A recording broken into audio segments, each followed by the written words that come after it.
Au sommaire de ce journal, les rendez-vous de l'APSGI, Association professionnelle des sociétés de gestion et d'intermédiation, édition 2024, referme ses portes. Award Senior 2024, les 30 ans du cabinet CCDE et une nouvelle génération d'experts consultants célébrés. Nécrologie, le journaliste Céric Badjekou de Business 24 Africa, parti pour son dernier voyage.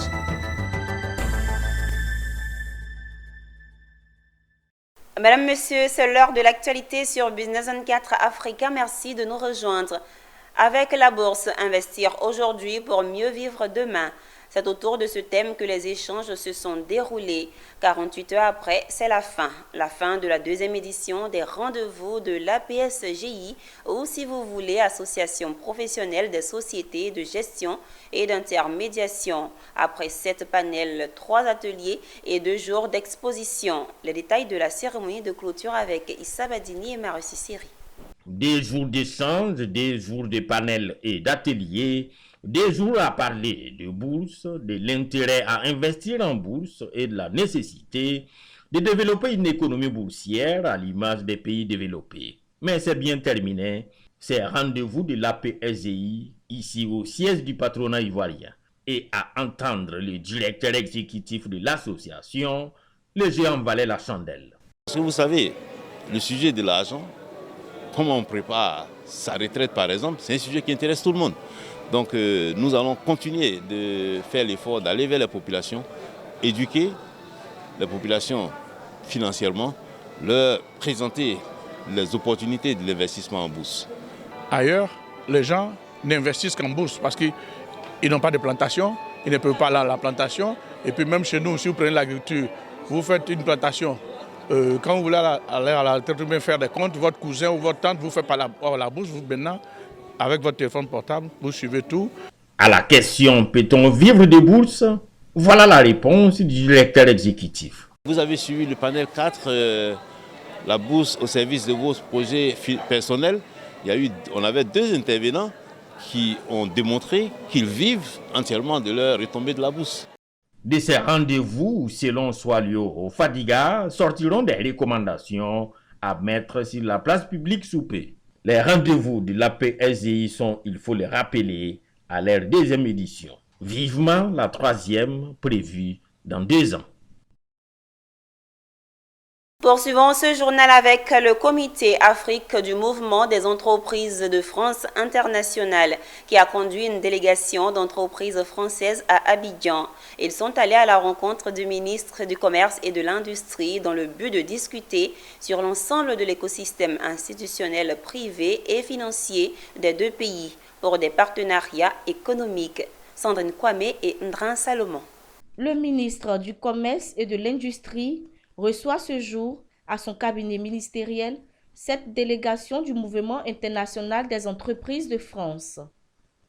Ils sont là afin d'explorer les axes de renforcement des partenariats économiques et d'investissement croisés entre les secteurs privés ivoiriens et ceux de la France. Comme vous le savez, nous avons déjà plusieurs entreprises françaises qui sont en Côte d'Ivoire.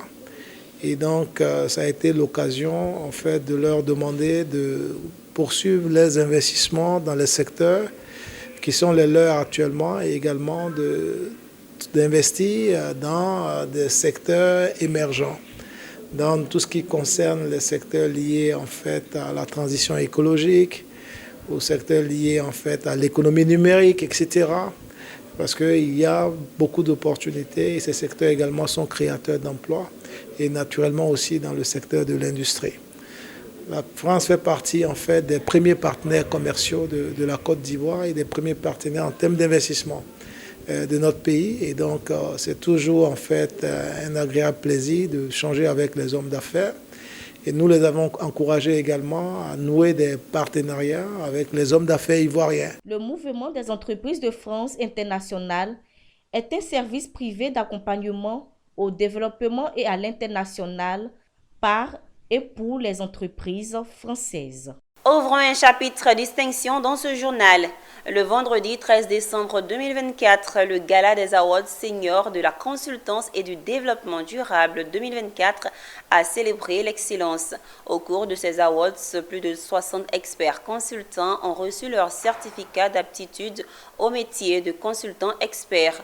Une soirée festive qui a aussi célébré les 30 ans d'existence du Centre de communication et de développement de l'entreprise, sous le signe du développement durable et de la consultance professionnelle. Konila Nourgo et Doumbia Ayouba nous en parlent. C'est dans une ambiance solennelle que s'est tenue la cérémonie des Awards Seniors de la consultance et du développement durable 2024. Une double cérémonie marquée par la remise de certifications professionnelles aux promotions 35, 36, 37 et 38, formées au sein de l'Institut du Centre de communication et de développement de l'entreprise, CCDE, et par la célébration des 30 ans du cabinet CCDE, spécialisé dans les études, la formation et l'accompagnement des entreprises. Tout évolue et le consultant doit toujours continuer d'apprendre. Il doit lire et lire. Comme c'est un agent de changement, au fur et à mesure que le monde change, il faut qu'il se mette à jour pour qu'il soit toujours à la hauteur de la réponse aux besoins que les gens entendent de lui. Une soixantaine de cadres ont reçu leur certificat d'aptitude au métier de consultant expert, CAMEC. Le gala a également récompensé les meilleurs acteurs du développement à travers des prix sectoriels et spéciaux et des super prix. Je dirais que c'est le sentiment de fierté. Et il faut dire que la Fédération nationale de l'Institut touristique de Côte d'Ivoire, nous nous sommes fixés quand même des objectifs. C'est vrai que la vision elle est commune, mais en particulier, il y a eu des objectifs qu'on appelle un objectif de la Fédération nationale de l'Institut touristique de Côte d'Ivoire. Moi, je vais bientôt à la retraite et ça me permettra de m'occuper et puis de gagner aussi un peu d'argent. À travers cette action, le cabinet CCDE a réaffirmé son rôle clé dans la formation des experts consultants tout en renouvelant son engagement pour un développement durable au service des entreprises ivoiriennes. Un autre dîner de gala. L'initiative ivoirienne pour l'évaluation a organisé un dîner gala pour la 8e édition de remise du prix d'excellence intitulé « Évaluation d'or » en l'honneur de ceux qui sont dans les travaux de recherche, mémoire et thèse, innovation technologique ainsi que projets et structures afin de les encourager. Le reportage est signé Alan Itoua et Marie Siri. C'était à 19h dans les locaux de l'hôtel Tiama que l'initiative ivoirienne pour l'évaluation de Zieval a organisé un dîner pour la cérémonie de remise du prix d'excellence 8e édition intitulée « Évaluation d'or ». Les récipiendaires étaient au nombre de 12 et 7 lauréats ont été récompensés par des trophées ainsi que des enveloppes. Au nom de M. l'inspecteur général d'État, à féliciter l'initiative ivoirienne pour l'évaluation, pour les efforts constants, accomplis, mis en œuvre depuis 10 ans en vue de faire avancer la pratique de l'évaluation en Côte d'Ivoire. C'est un travail, je dirais, qui met l'accent sur la rigueur.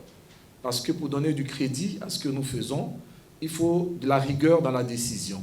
Il faut de la transparence dans la décision, des critères qui soient bien connus et acceptés. Cette cérémonie n'était pas seulement pour la remise des prix, mais elle coïncide également avec le 10e anniversaire de Zieval. Cette cérémonie de prix d'excellence évaluation d'or fait écho de la ferme volonté du président de la République, son Excellence Alassane Ouattara, d'asseoir rapidement des repères forts pour mobiliser l'ensemble de la nation ivoirienne afin de créer les conditions idoines pour atteindre un développement soutenu, durable et inclusif. Débutée en 2015, cette initiative a pour but de créer un cadre de réflexion, de partage, d'échange, de promotion du suivi et de l'évaluation comme outil d'aide à la décision. Une page médiatique. Les journalistes ont été appelés à être conscients du rôle qu'ils peuvent jouer dans la promotion de la bonne gouvernance et des élections apaisées au cours de la tribune dénommée Abidjan Media Forum à la CRAE UMOA à Abidjan Plateau. Organisé par l'intelligent d'Abidjan, l'événement a rassemblé experts, journalistes, panélistes autour des enjeux clés de l'avenir de l'information et de la communication. Le reportage de Sandrine Kwame et Ndran Salomon. L'événement a rassemblé des experts, des journalistes et des panélistes. La tribune Abidjan Media Forum a été l'occasion pour eux de discuter des enjeux clés de l'avenir de l'information et de la communication. Plusieurs débats et activités ont animé cette journée d'Abidjan Media Forum, tels que le panel qui a eu pour thème les médias comme acteurs de la bonne gouvernance, de la promotion des droits humains et des élections apaisées en Afrique. Ce panel sur les médias tombe à pic parce qu'effectivement, il parle des médias, de leur capacité à promouvoir la bonne gouvernance et in fine des élections apaisées. Il a été aussi noté la capacité de l'écosystème juridique et institutionnel de la Côte d'Ivoire qui est favorable pour que les médias puissent faire ce rôle-là. Les médias sont des acteurs de la promotion des droits humains et également des élections apaisées. On ne peut plus ignorer leur place, que les médias participent aux élections, que les élections soient apaisées, que toutes les conditions pour que les élections soient apaisées soient réunies. Et pour ce faire, c'est l'entente entre les institutions. Rappelons qu'Abidjan Media Forum est une initiative du quotidien L'intelligent d'Abidjan. Dans le secteur des énergies renouvelables et l'efficacité énergétique, les femmes restent encore largement sous-représentées.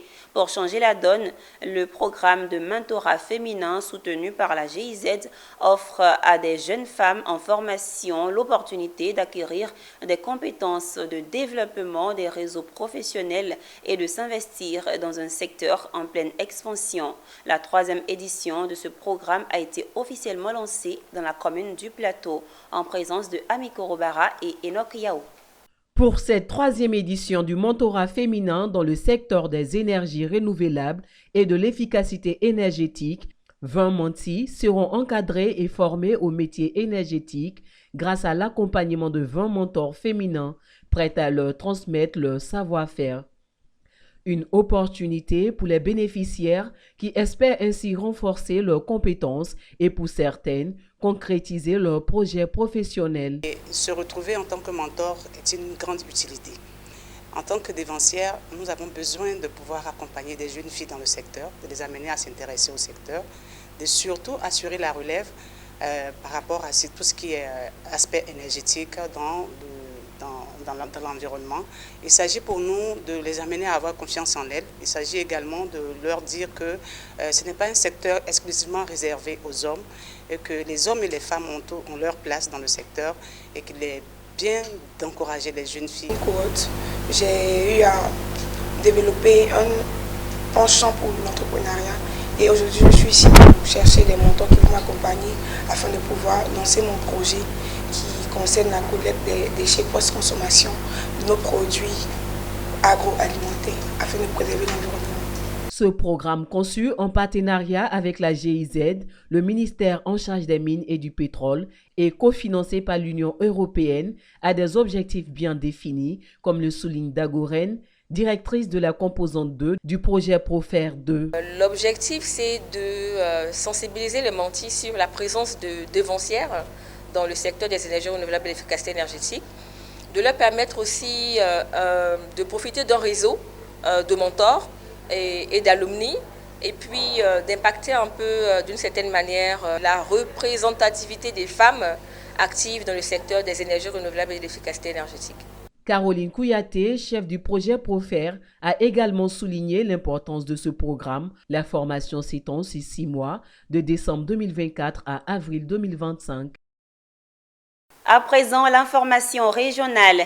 L'ONG Mon Enfant, Mon Futur a organisé des campagnes de sensibilisation, de dépistage gratuit des hépatites virales à l'endroit des élèves des lycées et collèges de la ville balnéaire, au lycée moderne Inagoi de San Pedro, à l'effet de réduire le taux de transmission des hépatites virales. C'était en présence de plusieurs autorités préfectorales, cadres et élus de la ville. Conférence sur les hépatites virales par le Dr Irie Goyi Bikwame, hépato-gastro-entérologue à l'hôpital militaire d'Abidjan. Questions-réponses, campagne de dépistage et sensibilisation sur cette maladie sont entre autres les activités qui ont meublé cette campagne au cours de laquelle l'ONG compte dépister 800 élèves. À l'endroit des enfants, il y a des comportements à risque qu'il y a à éviter. D'abord, nous savons que les enfants, ils sont dans la fleur de l'âge, ils sont sexuellement actifs. Il faut leur recommander, n'est-ce pas, d'attendre le moment venu, leur tour, avoir une certaine maturité avant de commencer les rapports sexuels. Et si ce n'est pas possible, alors aller à des rapports sexuels qui sont protégés. Quant à Nestor Goulet, secrétaire général de DRENA, exprime sa gratitude à l'ONG Mon Enfant, Mon Futur.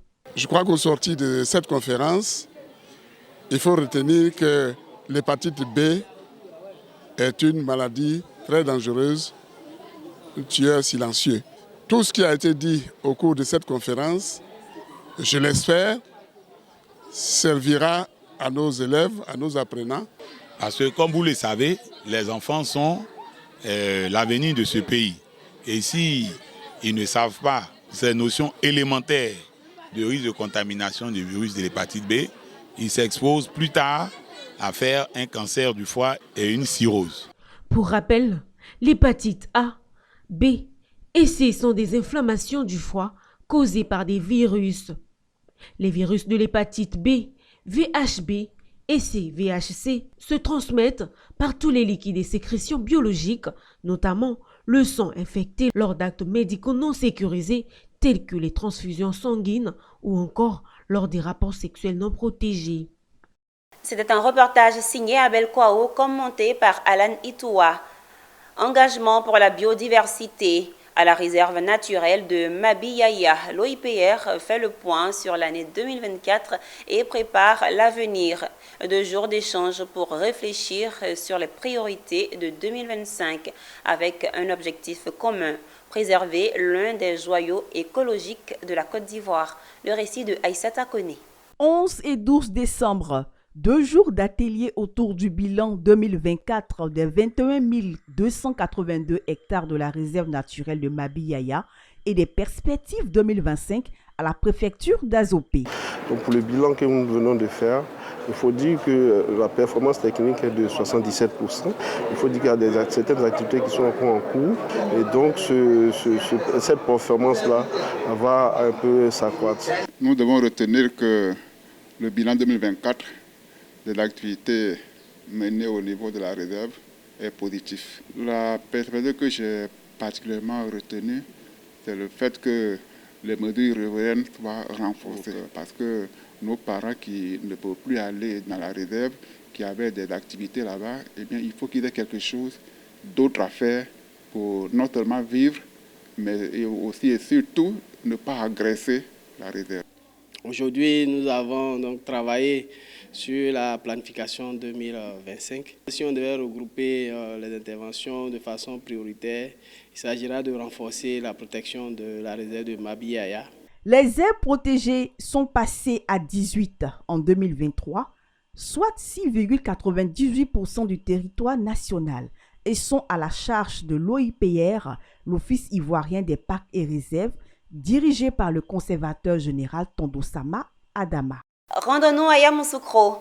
Depuis le 2 septembre 2023, Kwasi Kwame Patrice, maire de Yamoussoukro, a su prouver son engagement à travers ses œuvres et ses actions. Il a donc été honoré par la population de Yamoussoukro, notamment la communauté de Kami. Charles Kouakou et Pierre Tebeu.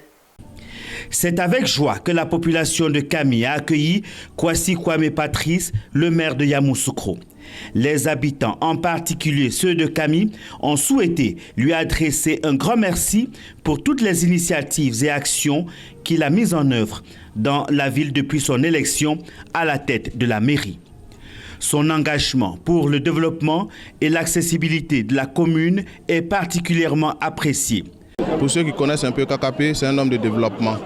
La jeunesse s'inscrit dans cette vision de développement-là. Et nous réalisons et nous voyons tous les travaux, sinon toutes les actions et toutes les activités que le maire mène. Et en collaboration, la jeunesse communale et la jeunesse de Kami a décidé de rendre hommage au maire pour toutes ces actions qu'il mène sur le terrain de Yamoussoukro. Ému, il a pris la parole pour exprimer sa gratitude envers la population. C'est la première fois depuis que je suis entré en politique qu'on me rend hommage. Je peux vous assurer que c'est une date qui restera gravée en tout cas dans ma mémoire, puisque c'est une première. Cette organisation qui est réussie et qui m'offre l'opportunité de dire merci à toute la population de Kami, qui me confirme donc son soutien indéfectible depuis de nombreuses années. Je vous remercie. Cette cérémonie d'hommage s'est conclue par la remise de cadeaux et des prestations de danse traditionnelles. Restons à Yamoussoukro pour parler du concours Épelle-moi. Au total, 72 candidats de la 44e promotion du CAFOP ont participé au lancement de la première édition du jeu concours Épelle-moi, présidé par Tagro Sissoko Awa, directrice du CAFOP de Yamoussoukro. Ce concours vise à enrichir le vocabulaire des participants, à améliorer leur lecture et surtout leur faire découvrir de nouveaux mots d'orthographe. Le 27 novembre 2024, dans la somptueuse salle polyvalente du CAFOP, les élèves de première année, accompagnés de leurs enseignants, de la directrice, d'éducateurs et autres invités, ont assisté à la cérémonie inaugurale de la première édition du jeu concours Épelle-moi. Initié par la 44e promotion du CAFOP, ce jeu d'orthographe offre aux élèves l'opportunité d'accroître leurs connaissances et de mieux se former.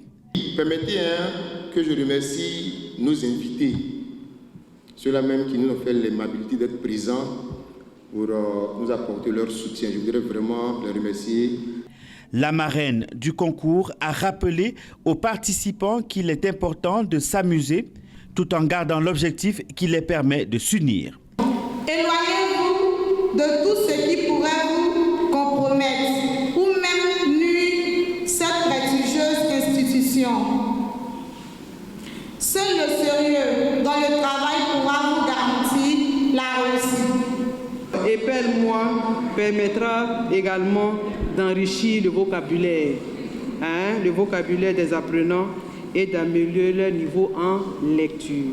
Pour ce lancement, les élèves des classes A1 et E1 ont ouvert la compétition et 4 candidats ont été retenus pour les quarts de finale. Rendez-vous le 3 mai 2025 pour la finale. À Boaké, le Centre de recherche pour le développement en abrégé CRD de l'Université Alassane Ouattara a dévoilé récemment les résultats d'une enquête pilote sur les aspirations des populations ivoiriennes en matière de bien-être. Il ressort de cette étude que les Ivoiriens estiment être heureux lorsque l'harmonie règne en famille et que la santé habite les uns et les autres. La restitution des travaux de cette enquête s'est faite en présence de notre reporter Emmanuel Bonzo.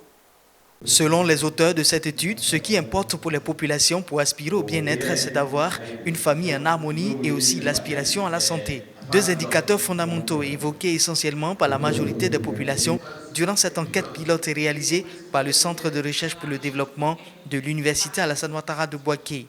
Sur, on va dire, une échelle de 12, nous avons obtenu 6,8. Ce qui fait qu'on pourrait dire que c'est un bien-être moyen. L'objectif de cette étude est de favoriser la prise en compte des aspirations des populations dans les politiques publiques et les actions de développement. Et c'est l'objet même de cet atelier, lancer un appel à l'endroit des potentiels bailleurs de fonds pour que nous puissions être accompagnés pour passer à échelle et faire bénéficier à toute la Côte d'Ivoire de cette étude qui est vraiment capitale. À la restitution des travaux de cette étude réalisée dans les régions des lagunes de Gbeke, du Cavali et de la Bagoué, la 6e adjointe au maire de Boaké, représentant le président du Conseil économique, social, environnemental et culturel, Dr Traoré Fatoumata Diop, a manifesté un intérêt particulier aux résultats de cette étude. On espère qu'ils vont l'étendre au niveau de toute la Côte d'Ivoire et ça va permettre vraiment une meilleure utilisation des financements, des investissements pour le mieux-être de notre Côte d'Ivoire. Les résultats de cette étude devraient être portés à échelle nationale afin d'élaborer des indicateurs de bien-être répondant aux aspirations réelles des populations. Prenons la direction de la région du Gontougo pour suivre en compagnie de notre reporter régional le lancement de l'opération Zéro décès sur les routes du Gontougo à l'approche des fêtes de fin d'année. Cette opération est une initiative du gouvernement ivoirien qui vise à réduire au maximum les accidents de la voie publique pour sauver des vies. Une grande caravane à travers la ville de Bontoukou, couplée à des journées portes ouvertes, ont été organisées par la direction régionale des transports du Gontougo. Sako Echeflora, directrice régionale des transports du Gontougo, et ses collaborateurs procèdent ce matin au lancement des journées portes ouvertes des services de la direction régionale des transports. Objectif, faire connaître ces structures aux usagers afin de mieux les utiliser. Les portes ouvertes, c'est une activité que nous avons voulu pour permettre aux usagers, à la population, de venir dans nos locaux pour avoir toutes les informations concernant nos missions ici dans la région du Gontougo. Ces journées portes ouvertes ont été l'occasion pour la directrice régionale des transports et ses collaborateurs d'inviter la population à la culture du civisme routier à travers la fréquentation de leurs différents services. Ça va nous permettre d'avoir beaucoup plus de visibilité et en ce qui concerne le code de la route et le comportement. Si les voies publiques transporter nos usagers, nos parents, vraiment, je pense que dans un climat de confiance. Les populations apprécient véritablement cette campagne d'information et de sensibilisation. C'est une véritable opportunité pour sauver des vies. Merci au ministère des Transports. Voilà, les mesures qu'ils ont prises maintenant. Donc ça fait que tout le monde est là, c'est méfier. À tous mes collègues, il n'y a qu'à aller doucement. Des blessés et des morts en cascade sur les routes de la région du Gontougo. La direction régionale des transports et les autorités préfectorales n'en veulent plus. Ils multiplient les campagnes de sensibilisation afin d'inculquer aux usagers de la route la culture du civisme routier afin que la vie de l'espèce humaine soit protégée. Une page sombre dans ce journal. Il nous a été, nous ses confrères, le monde des médias et l'ensemble des téléspectateurs arrachés brutalement le vendredi 1er novembre 2024. Djekou De Silva, de son vrai nom, Sirikwa Djekou, repose désormais et à jamais dans son village natal à Gaba, dans le canton Guébié, dans la sous-préfecture de Nyabodounoua, à quelques encablures de Gagnoa. Journaliste et présentateur du magazine Les Rendez-vous de l'Environnement sur Business 24 Africa jusqu'à son rappel à Dieu. Sirikwa Djekou a été accompagné à sa dernière demeure le samedi 7 décembre en présence d'une forte délégation de Business 24. Le compte rendu de Issa Badini, Nicolas Ngwa et Abel Kwaou. C'est l'ultime séparation dans ces cercueils qui foncent tout droit au cimetière de ces villages où tout a commencé un matin de 1965, se trouve cet homme, enfin, son corps. Mais l'homme, en se civilisant au cours de son histoire, s'est éloigné de cette nature pour aménager son espace vital, qui serait selon lui son espace culturel et social. N'est-ce pas pour lui d'hypothéquer son véritable cadre agréable de vie?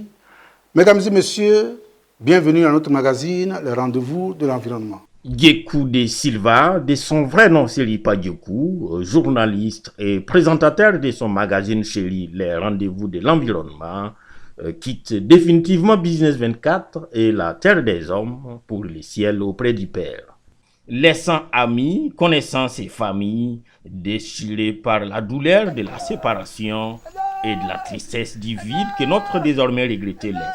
Marqué durement par l'épreuve, mais resté digne dans le comportement, à l'image ici de ses confrères de Business 24 qui l'ont accompagné de la mort d'Anyama jusqu'ici au pied de sa sépulture au cimetière de Gaba, son village natal.